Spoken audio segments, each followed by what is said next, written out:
She did not cry. That was the thing nobody expected. When they told her to leave, when they handed her that sealed envelope and pointed toward the door of the estate she had called home for 3 years, she did not cry. She simply looked back. Not at the man standing at the top of the staircase with cold, unreadable eyes. Not at the security guard holding the front door open like she was something dangerous. Not at the legal letter trembling slightly in her hand that accused her of things so ugly, so impossible, that the words themselves felt like a foreign language. She looked back at the small face pressed against the upstairs window. 7 years old, dark curls, tear-streaked cheeks, tiny palms flat against the glass like she was trying to push through it. Celeste. The word was muffled, barely a sound through the thick glass, but she heard it, she always heard it. And that was the moment her legs almost gave way. Because she had done nothing wrong. And somewhere in that house, behind those walls of marble and money and pride, the truth was buried underneath a lie so carefully constructed that even the man who loved his daughter most in the world had chosen to believe it. 1 second. He had doubted her for 1 second. And that second nearly cost his daughter her life. Her full name was Celeste Edwin. She was 31 years old, soft-spoken, meticulous, the kind of woman who remembered that a child's favorite cup was the blue one with the small chip on the handle, not the newer one that looked identical, because the newer one felt different and would cause a fuss at breakfast. She had been hired 3 years ago by Reeves Callahan. Reeves Callahan. If you lived in any major city and followed business news even loosely, you knew that name. 44 years old, self-made, the kind of wealth that didn't announce itself with flashy watches or loud cars. It announced itself in the silence of a man who never had to raise his voice to be obeyed. He had built his fortune in private infrastructure, the invisible kind, the systems that moved water to cities, electricity to hospitals, internet to remote communities. His company, Callahan Systems, operated in 17 countries. He had shaken hands with presidents. He had testified before parliaments. And he was, at his core, a father. That part, people who knew him said, was the part that mattered most to him. His daughter's name was Hazel. Hazel Callahan. 7 years old, with her father's serious eyes and her absent mother's wild curls. She was quiet in the way that perceptive children are quiet, not because she had nothing to say, but because she was always watching, always absorbing, always filing things away in that small, careful mind of hers. Her mother, Reeves' ex-wife, Simone, had left when Hazel was 4. The divorce had been private, brutal in the way only wealthy divorces can be, not loud, not public, but deeply scarring in the corridors of a child's understanding. Simone lived in another city now. She had visiting rights. She exercised them occasionally, inconsistently. Hazel had learned not to wait by the window for her. She waited for Celeste instead. That was the nature of what they had, Celeste and Hazel. It was not the relationship of employer and employee. It was not even the simple warmth of caretaker and child. It was something quieter and deeper than both of those things. It was the relationship of a child who needed consistency, finding a woman who provided it, every single day, without condition, without drama, without disappearing. Celeste braided Hazel's hair every morning, not because it was in her job description, because Hazel had once whispered, barely audibly, that her mother used to braid her hair before school and now nobody did. Celeste had never mentioned that conversation to anyone. She simply showed up the next morning with a comb and a gentle pair of hands. That was who she was. Reeves was a careful man, controlled. He had not hired Celeste impulsively. He had vetted her for 6 weeks before making an offer, background checks, reference calls, an in-person assessment conducted by his head of household staff. He did not trust easily, but when he trusted completely. And he had trusted Celeste completely. Or so he believed. The crack began, as cracks in trust almost always do, with something small, something that seemed on the surface to be barely worth noticing. It began with a folder. Reeves had a home office on the second floor of the estate. It was the one room in the house with a strict rule: nobody entered without his knowledge. Not the cleaning staff, not the household manager, nobody. It was where he kept the sensitive architecture of his life, financial projections, legal strategies, and most critically, the ongoing private documentation related to his custody arrangement with Simone. The custody situation had been stable for 2 years, but 4 months ago, Simone's legal team had filed a motion to revisit the arrangement. They wanted more access to Hazel.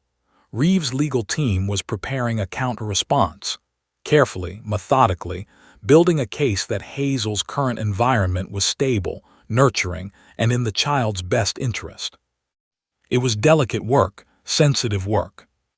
And then one Tuesday morning, Reeves received a phone call from his lead attorney, a measured woman named Patricia Osai, who did not alarm easily.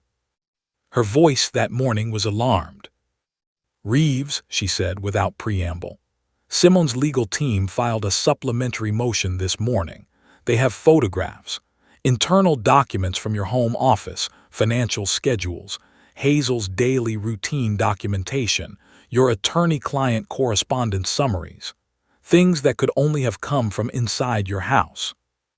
The line was quiet for a long moment. "Someone," Patricia said carefully, "has been photographing your private documents and sending them to Simone's lawyers." Reeves did not respond immediately.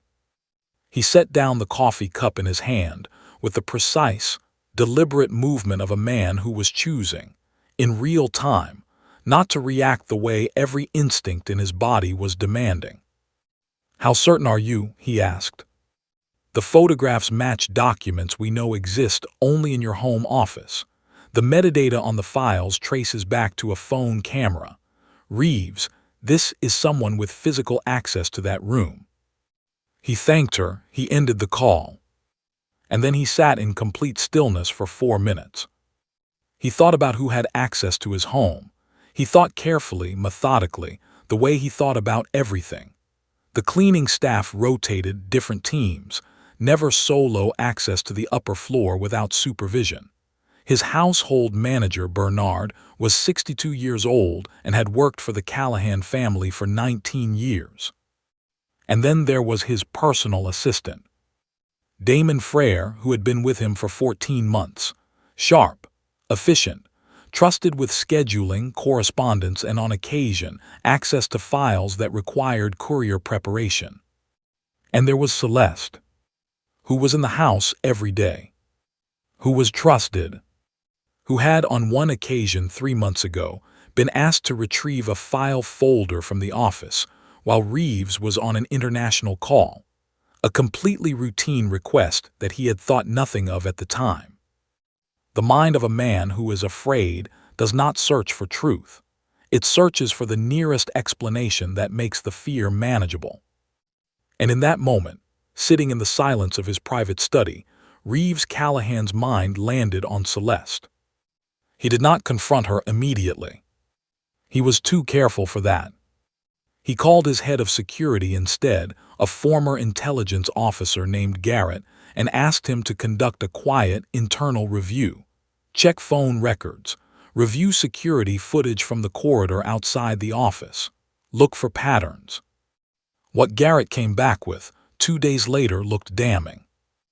The security footage showed Celeste on the second-floor corridor outside the office on 4 separate occasions, 3 of which could not be directly linked to any household task. She was simply there, standing, at times when the office would have been accessible. There was no footage of her entering the room.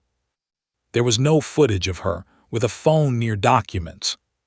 But there was proximity, there was pattern, and in the hands of a man whose trust had been detonated and whose daughter's future felt suddenly fragile, proximity and pattern were enough.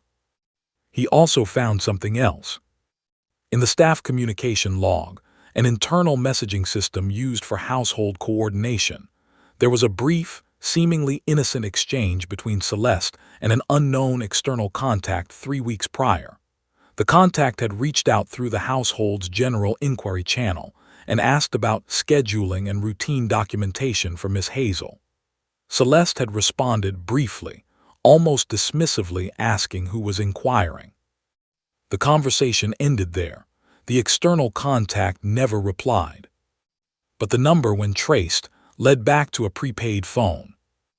Garrett laid the report on Reeves' desk without commentary. Reeves read it twice. And then he made the worst decision of his life. He called Celeste into his study on a Thursday morning, quietly, without warning, while Hazel was at school. Celeste came in wearing her usual calm. She stood across from his desk the way she always stood, composed, attentive, slightly puzzled by the formality of the setting. He slid the report across the desk. She looked at it. Then she looked up at him. "I don't understand," she said. Her voice was very quiet. "Private documents from this office have been sent to my ex-wife's legal team," Reeves said. "Someone in this house has been photographing them and passing them on. The evidence points in your direction. Mr. Callahan." The corridor footage, the external contact through the household channel, the timing. He kept his voice level. He had rehearsed this. "I'm not accusing you in a court of law, but I cannot keep you in this house while this investigation is ongoing. I cannot risk my daughter's future on trust alone." She stared at him, and something moved across her face, not anger, not panic, but something quieter, something that looked heartbreakingly like grief. "I have been in this house for 3 years, she said. "I have loved your daughter like she was." She stopped, breathed. "I did not do this. The evidence shows I was in a corridor." Her voice was still quiet, still measured, but there was something underneath it now, a tremble she was working very hard to contain. "I was in that corridor because 3 months ago you asked me to collect a folder from your office. I returned it the next day. I went back because I wasn't sure I'd closed the door properly behind me. I checked. I left. That is all." And the external contact. "Someone reached out asking about Hazel's routine. I didn't answer them. I asked who they were. They never replied. I reported it to Bernard as a possible spam inquiry and thought nothing more of it." "There's no record of you reporting it to Bernard." She blinked. "I told him in person over breakfast. He said he'd flag it with you." Reeves said nothing. She searched his face, and she found what she had feared most, not fury, not cruelty, but the worst thing a falsely accused person can find in the eyes of someone they respected. She found a closed door. "You've already decided," she whispered. He looked away. That was his answer. The legal letter was prepared that afternoon. Temporary suspension pending investigation, but the language was careful, and they both understood what it meant. She was being removed. She was being replaced by the accusation before the truth had even been searched for properly. Celeste packed her personal belongings into 2 bags. Bernard, the household manager, found her in the staff room and stood in the doorway with his hands clasped, looking like a man who had swallowed something unbearable. "Celeste," he said. "Please don't," she replied gently. "Please don't say anything kind right now. I won't be able to finish packing." He nodded. He left. And at 3:45 that afternoon, exactly 18 minutes before Hazel's school transport returned home, Celeste walked out of the front door of the Callahan estate. With her dignity, with her silence, and with a quiet, devastating knowledge that the little girl who braided her hair every morning was about to come home to an empty room where her favorite person used to be. If you're watching this right now, and this story is already pulling at something deep inside you, you're exactly where you belong. Welcome to Nanny Grace Channel. This is a space built for people who understand that real pain doesn't come with warning signs. It comes quietly, wrapped in trust and love, and the faces of people we believed in. Every story we tell here is crafted for those who know what it means to be misunderstood and who still chose to keep their dignity. If that sounds like you, stay with us. Subscribe to Nanny Grace channel. There are more stories waiting, and every single one of them was made for a heart like yours. Now let's go back to Hazel. Because the worst has not happened yet. Hazel came home at 4 o'clock. She walked through the front door with her school bag hanging off one shoulder and her hair, which Celeste had braided that morning, for the last time without knowing it was the last time, slightly loose on the left side from a long day. She looked around the entrance hall. Where's Celeste? Bernard was standing nearby. He had been dreading this exact moment since 3:45. Celeste has taken some time away, he said carefully. Hazel looked at him with those serious, watchful eyes. Where did she go? She'll be in touch, sweetheart. Did she leave because of me? The question hit Bernard like a physical thing.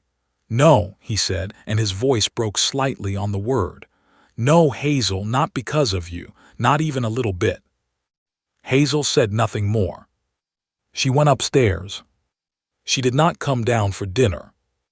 In the days that followed, the Callahan estate rearranged itself around the absence of one person, in the way a body adjusts around a wound, closing inward, compensating, functioning but not quite right. Reeves hired a temporary caregiver through the agency, a perfectly competent woman named Mrs. Farrow, middle-aged, experienced, professional. She arrived with references and a cheerful manner, and no knowledge whatsoever that the small girl she was assigned to care for had recently lost the closest thing she had to a maternal anchor. Hazel was polite to Mrs. Farrow. She was polite the way children are polite when they have decided they are not going to trust someone, performing all the correct behaviors from behind a very thick wall of self-protection. She stopped braiding her hair. She came to breakfast with it loose and tangled, and said nothing about it. She stopped eating her lunch fully. Her appetite had dimmed without the particular comfort of a familiar presence at the afternoon table. She started waking in the night. Bernard noticed. Mrs. Farrow noticed. They both separately reported their concern to Reeves, who listened, acknowledged, and added it to the growing internal weight that he was carrying, but that he had not yet named. He had not named it yet, because naming it would have required admitting something he was not ready to admit. Meanwhile, his personal assistant Damon Frere moved through the estate with his usual efficiency. Damon was 36, lean, perpetually composed. He had the specific gift of people who are naturally deceptive, the ability to maintain the exact same facial expression in a moment of disaster as in a moment of calm. He had perfected this gift over years. He had come to work for Reeves 14 months ago through a recruitment firm that Reeves' company regularly used. His references had been impeccable. His performance had been flawless. He was discreet, precise, and unfailingly available. What Reeves did not know, could not have known, was that Damon had been recruited before his hire at Callahan Systems, through a private channel operated by Simon's legal team. Not officially, not in any way that would ever appear in a document, but the arrangement existed. Damon's task had been simple: gain trust, gain access, document what mattered. He had done exactly that. He had been the one photographing documents, using a compact device disguised as a standard office accessory, positioned in the office on the one occasion he had legitimate access. He had been the one who reached out through the household inquiry channel using a prepaid phone, not to gather information, but to create a trail. A trail that, with careful management, could be pointed toward someone else. Someone who had been in that corridor. Someone who could be made to look guilty, with the right arrangement of circumstantial evidence. Someone like Celeste. He had watched the accusation unfold with the practiced calm of a man who had planned every step. He had watched Celeste walk out of the front door. and he had felt, privately, nothing. What Damon had not planned for was Hazel. Children are not variables in adult calculations.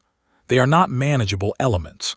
They are human beings with depths that adults consistently underestimate, particularly adults who do not love them. Hazel Callahan was grieving. Not in the obvious, tearful, easily visible way. She was grieving in the quiet, interior way of children who have already learned that displaying vulnerability leads to confusion and discomfort in the adults around them. She was grieving by becoming very still. Very, very still. And one afternoon, 12 days after Celeste had left, she decided she was going to fix it. She was 7 years old. She had limited resources and an unlimited certainty that what had happened was wrong. Celeste had not said goodbye. That meant something had happened to Celeste, something unfair and sudden, and in Hazel's small, fierce, logical mind, the only solution was to find her. She knew approximately where Celeste lived. She had heard her mention a neighborhood once, a place called Grantley Cross, about 2 miles from the estate, during a phone call. She had filed it away, the way she filed everything away. She waited until Thursday afternoon. Mrs. Farrow was in the kitchen with Bernard, reviewing the week's schedule. Damon was on the 3rd floor in his office space, managing correspondence. The housekeeper was in the laundry wing. Hazel put on her shoes. She opened the side gate that led from the estate's private garden to the outer path. The same side gate she had used a dozen times with Celeste for their afternoon walks to the small park nearby. And she walked out. Alone. Into a city that was large and indifferent and entirely unaware of one small girl with loose, unbraided hair and a determined expression walking along its pavements. She managed 4 blocks before the world became confusing. The estate was in a quiet residential enclave. 4 blocks out, the streets widened and the traffic thickened, and the pavements became crowded in the way that cities always are in the late afternoon.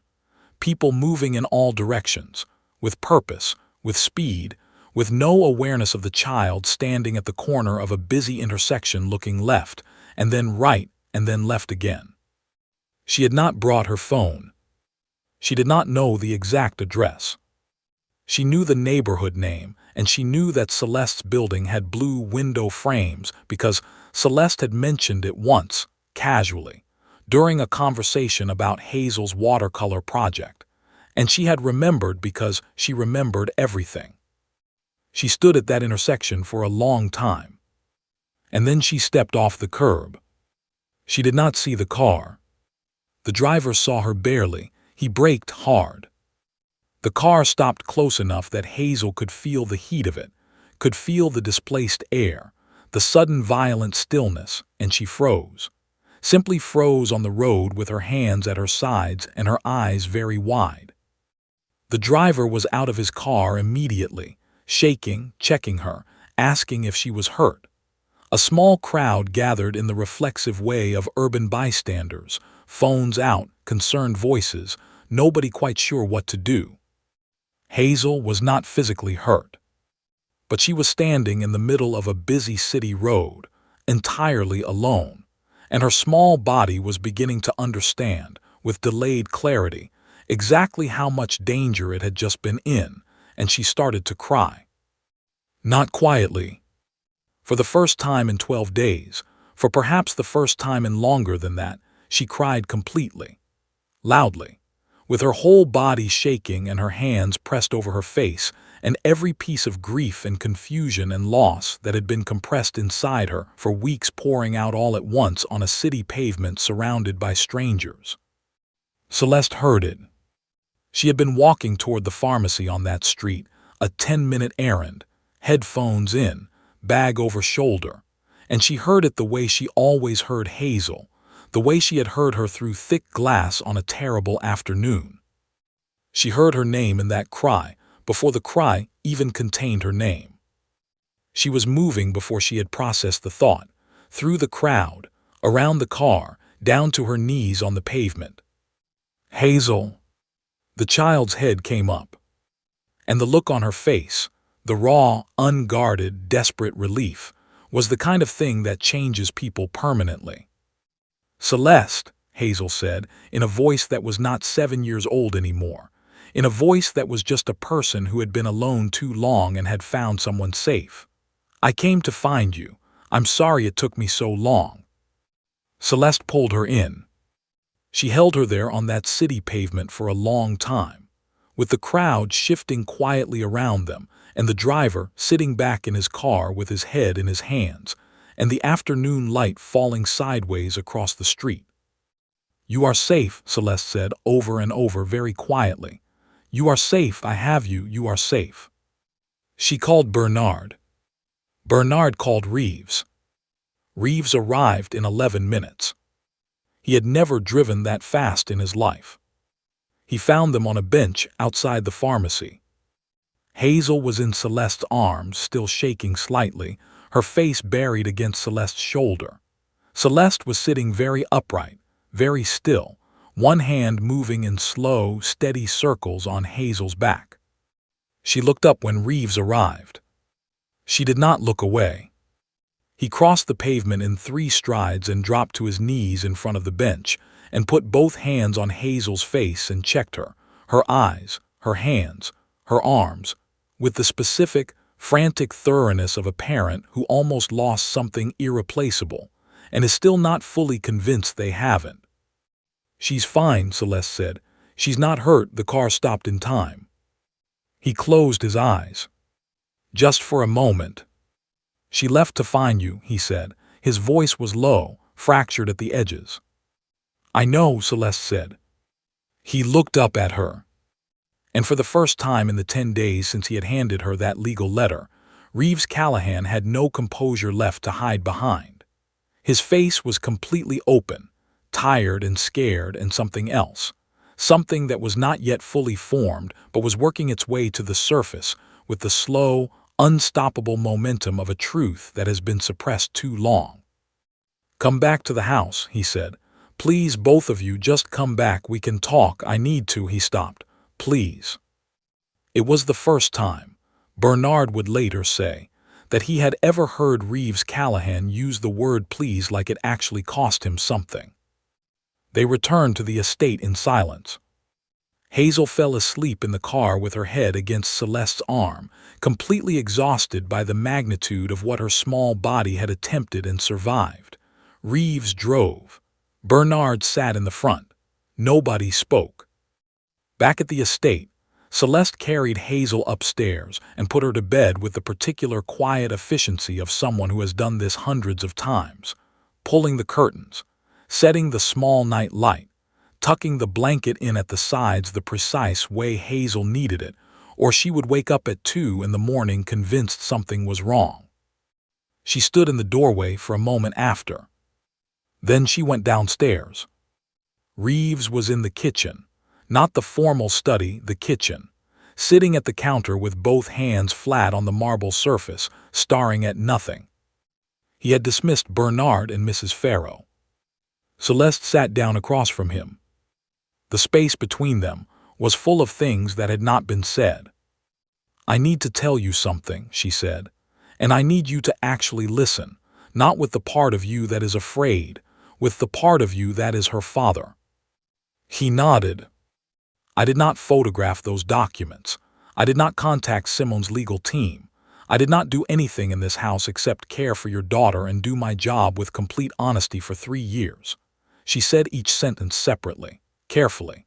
"And when you sent me away without finding the actual truth, you left a little girl who has already been abandoned once in her life to feel abandoned again. By me, who she trusted, because you made a decision based on fear and called it evidence." He said nothing. Because there was nothing to say. Because she was right. "I'm not angry at you," she added quietly. "I understand fear. I understand what it means to be protecting someone, but what you did, it cost her. It cost her more than you know." Garrett, Reeves' head of security, had not stopped his investigation when Celeste left. To his credit, he had continued. Because Garrett was a man who had spent a career looking for actual truth rather than convenient explanations, and the evidence against Celeste had always bothered him. It was clean in the wrong way, circumstantial in a pattern that felt arranged rather than discovered. He had widened his investigation without telling Reeves. He had looked more carefully at Damon Frere. And what he had found, over 10 days of quiet, methodical, invisible work, was devastating. He had found the device. A small, flat imaging tool, disguised as a standard desk accessory, positioned in the office on the one afternoon Damon had legitimate access to prepare courier documents. A device that had photographed 17 specific files over 40 minutes.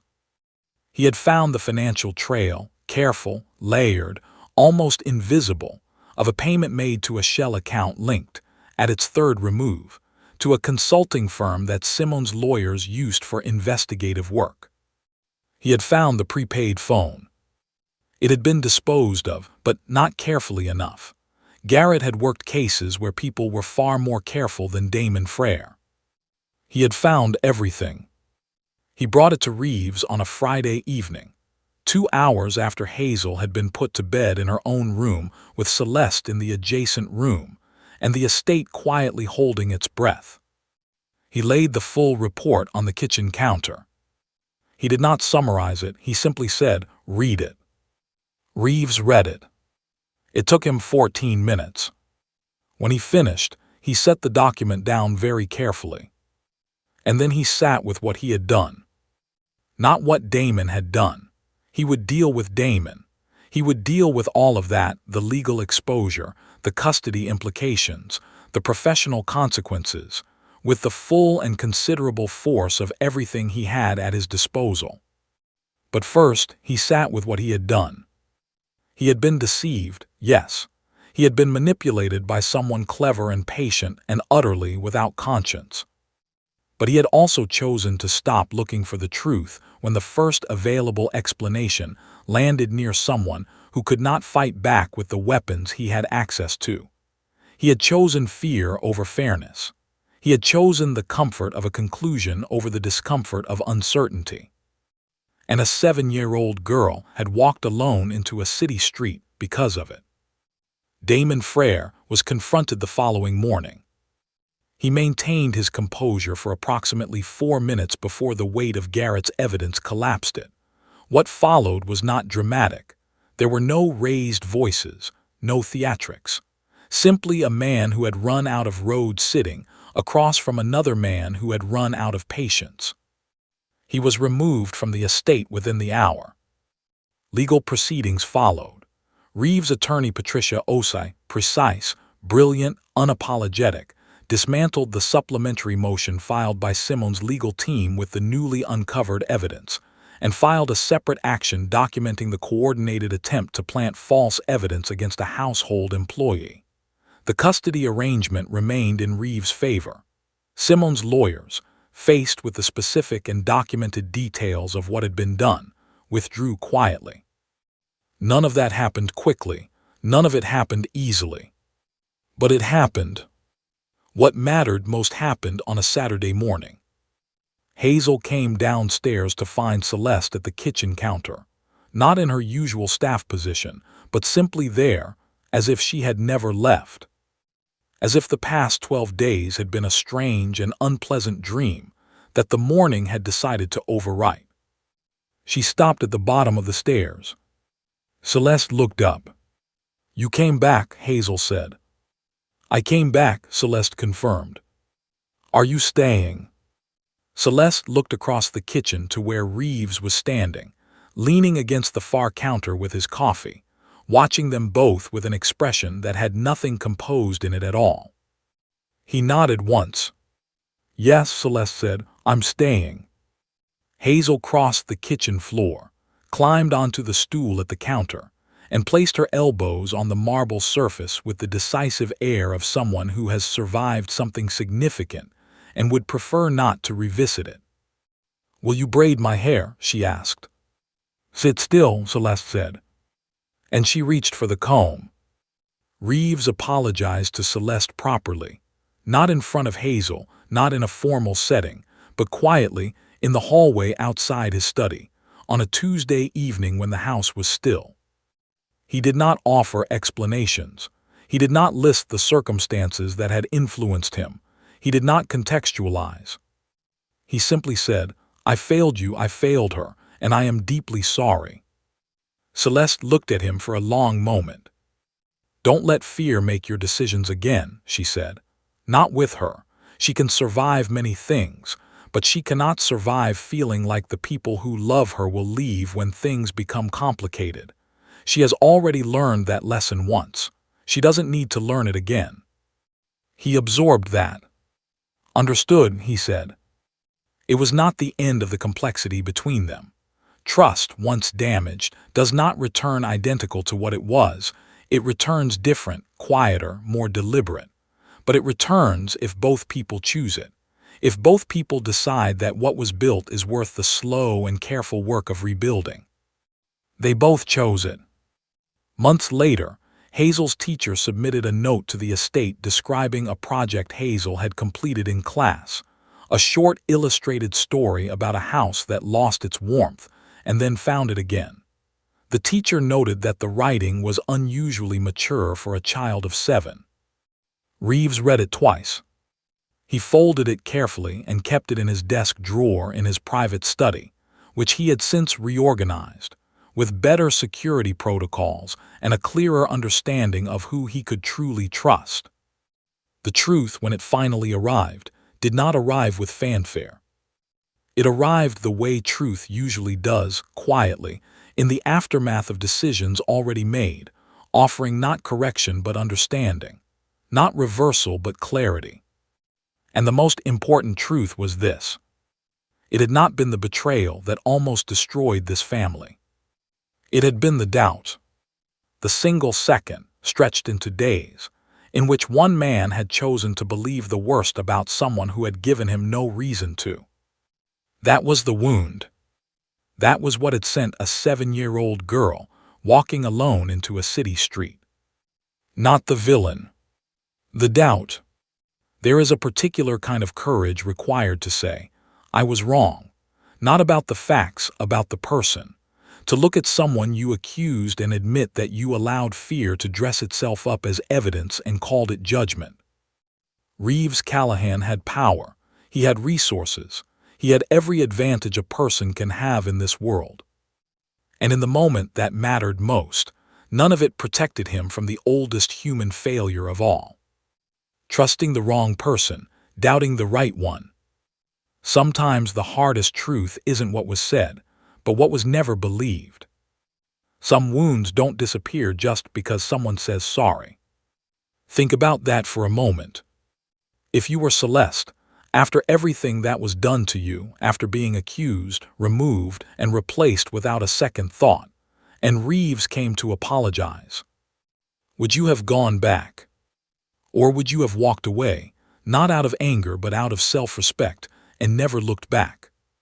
There is no wrong answer here, but I want to know yours. I'm reading every comment. If this story sat with you, if it made you feel something you needed to feel, then you already understand what Nanny Grace Channel is. This is not just a channel. It is a space for people who know what it means to be faithful in rooms where nobody is watching, who know the weight of being misunderstood by someone you respected, who know that dignity is not something anyone can take from you, only you can give it away. If you are that kind of person, you belong here. Subscribe to Nanny Grace Channel, like this video if this story moved you, and leave your thoughts below because in this community, every voice matters. There are more stories waiting, and every one of them was written for a heart that still believes in truth. This has been Nanny Grace Channel, where every story is someone's truth. Until next time, guard your heart, but never close it. If you think this was shocking, wait until you see what he did when he slapped the nanny in front of his daughter. Watch that story next. Nanny Grace Channel is where real stories, real emotions, real truth are shared. Thank you for watching and seeing you in our next video.